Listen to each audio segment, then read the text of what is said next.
সময়টা ভালো কাটছে না রিশাদ হোসেনের পিন্ডিজের। প্রথম 2 ম্যাচ পরাজয়ের পর তৃতীয় ম্যাচে হানা দেয় বৃষ্টি। আর এই বৃষ্টি বাগড়ায় শুরুতে ব্যাট হাতে ব্যর্থ মোহাম্মদ রিজওয়ানরা। যদিও সেখান থেকে মিডল অর্ডারের দৃঢ়তায় লড়াই করার পুঁজি পায় পিন্ডিজ। সম্মানজনক এক লক্ষ্য ডিফেন্ড করতে নেমে বল হাতে কেমন করলো রিশাদ হোসেন। টানা 3 পরাজয় নাকি আসরের প্রথম জয়, কোনটা জুটলো পিন্ডিজের কপালে, সেসব নিয়ে বিস্তারিত রিপোর্টে। আসরের প্রথম 2 ম্যাচে পরাজিত হয়ে জয় পেতে মরিয়া পিন্ডিজের একাদশে টানা তৃতীয় ম্যাচে সুযোগ পান টাইগার স্পিনার রিশাদ হোসেন। শনিবার লাহোরের গাদ্দাফি স্টেডিয়ামে টস জিতে পিন্ডিজকে ব্যাটিং এর আমন্ত্রণ জানায় ইসলামাবাদ ইউনাইটেড।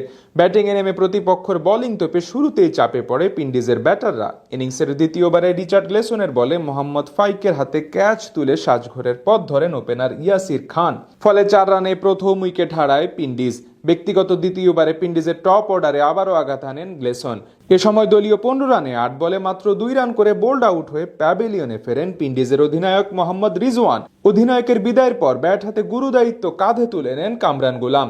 ড্যারিল মিচেলকে সাথে নিয়ে তৃতীয় উইকেটে 37 বলে করেন 51 রানের জুটি।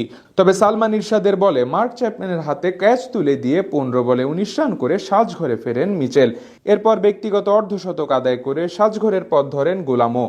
6-4 ও 2-6 39 বলে 50 রান করে ফাহিম আশরাফের বলে উইকেট রক্ষক ডেভন কর্নয়ের হাতে ক্যাচ তুলে দিয়ে প্যাভিলিয়নের পথ ধরেন 30 বছর বয়সী এই পাকিস্তানি ক্রিকেটার। আর দ্রুত সময়ের মাঝে 2 সেট ব্যাটারের উইকেট হারিয়ে খানিকটা চাপে পড়ে জাস্টিন ক্যাম্পের শিষ্যরা। পঞ্চম উইকেট জুটিতে সেই চাপ কাটিয়ে ওঠার চেষ্টা চালায় স্যাম বিলিংস ও আব্দুল্লাহ ফজল। তবে মাত্র 18 রানেই ভেঙে যায় তাদের দুজনের সেই জুটি। এ সময় ইমাদ ওয়াসিমের বলে 11 বলে 7 রান করে সাজঘরে ফেরেন বিলিংস। ফলে 96 রানে 5 উইকেট হারিয়ে সংকটে পড়ে নবাগত দলটি। সেই সংকট অনেকটাই কাটে শেষ দিকে ডিয়ান ফরেস্টার ও আব্দুল ফজলের ব্যাটিং ঝলকে।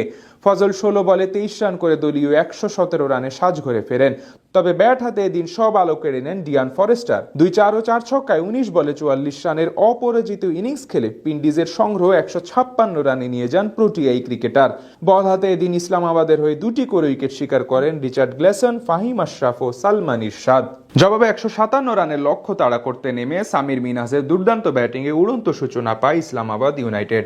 মাঠের চারপাশে নান্দনিক সব শটের পশ্চা সাজিয়ে মাত্র 25 বলে ব্যক্তিগত অর্ধশতক পূরণ করেন পাকিস্তানি ক্রিকেটের এই তরুণ বিস্ময়।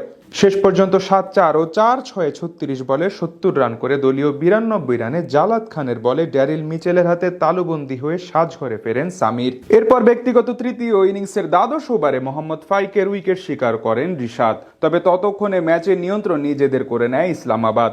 শেষ দিকে নিয়ন্ত্রিত ব্যাটিংয়ে জয় নিয়ে মাঠ ছাড়ে শাদাব খানের দল। আর টানা 3 হারে পিএসএল নিজেদের প্রথম আসরে লজ্জাজনক সূচনা করল জাস্টিন ক্যাম্পের শিষ্যরা।